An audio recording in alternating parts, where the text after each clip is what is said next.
الحمدللہ رب العالمین والصلاة والسلام علی رسول الامین وعلی آلہ واصحابہ اجمعین، اما بعد۔ قابل قدر ناظم جامعہ، صدر مدرس صاحب، اساتذہ گرامی اور عزیز طلباء، آج یقیناً ہم بڑے غمزدہ اور غمگین ہیں کہ ہمارے اس ادارے کے سرپرست، کہیے کہ سرپرست، وہ آج دنیا میں نہیں رہے اور سڑک حادثے میں ان کا انتقال ہوا۔ مولانا کی ذات گرامی وہ گوناگون صفات کی حامل تھی۔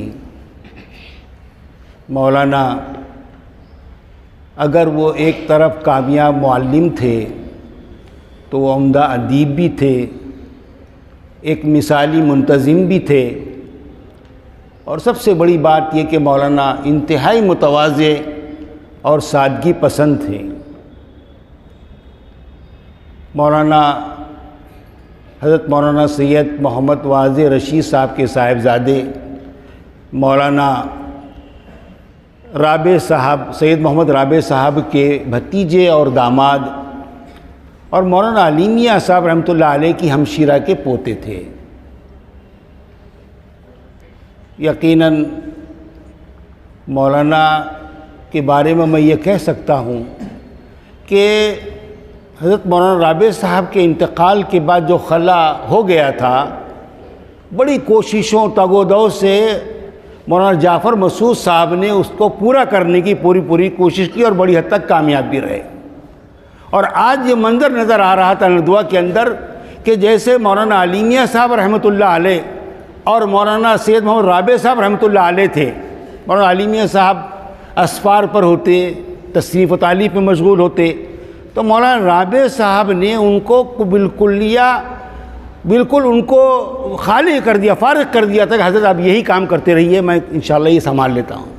بالکل یہی کاپی آج تقریباً یہ ہو گئی تھی۔ مولانا بلال صاحب کی کثرت سے اسفار ہو رہے ہیں، اور مولانا جعفر مسعود صاحب وہ پورا کے پورا الحمدللہ بوجھ سنبھالے ہوئے ہیں۔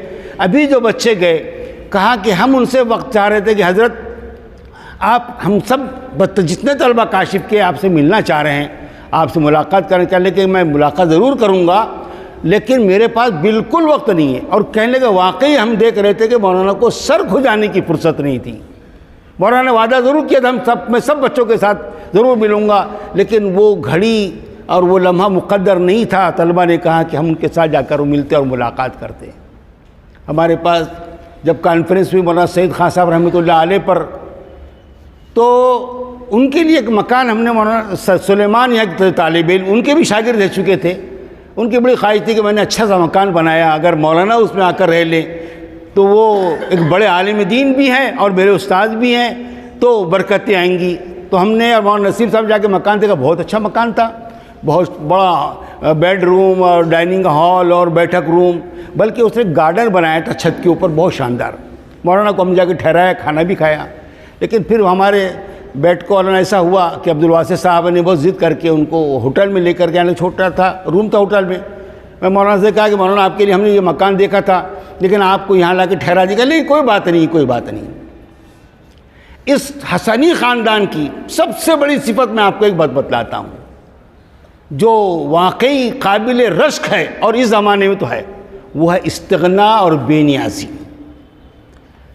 میں نے مولانا رضوان صاحب سے کہا کہ ہم ایئرپورٹ جا رہے ہیں دونوں کو چھوڑنے کے لیے، آپ 2 پاکٹ بنا لیجئے، دونوں کو اپن دے دیں گے، مولانا جعفر صاحب کو بھی اور مولانا وثیق صاحب کو بھی۔ تو انہوں نے 2 پیکٹ لے لیے، اور جب رخصت کرنے اندر داخل ہو تو ان کو لے لیا ادھر مولانا جعفر صاحب کو، اور لفافہ دینے لگے۔ کہا کہ نہیں بالکل نہیں۔ کہا حضرت آپ کو بہت کچھ بھی ٹیکسی اور رکشے کچھ بھی لگا۔ کہا نہیں بالکل نہیں، بالکل نہیں۔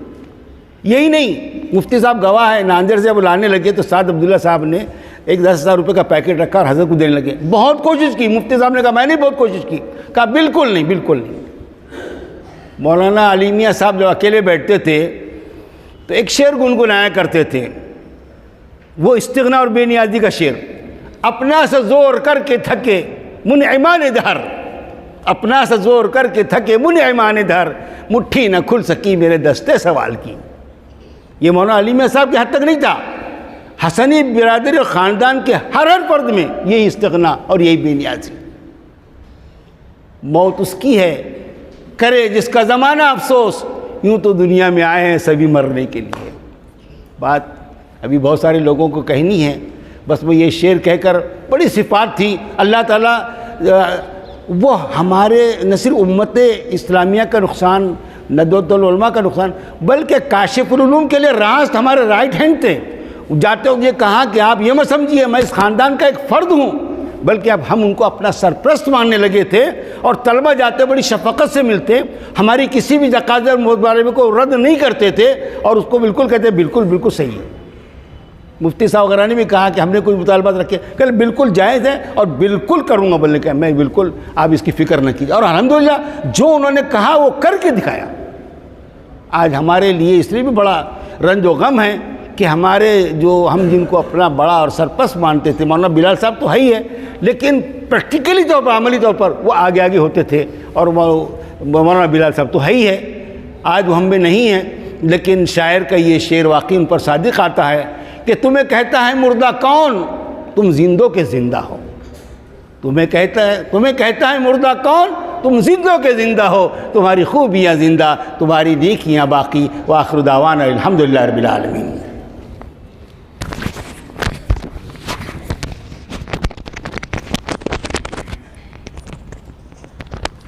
اب میں استاذ محترم مفتی محمد نعیم صاحب سے درخواست کرتا ہوں کہ اس موقع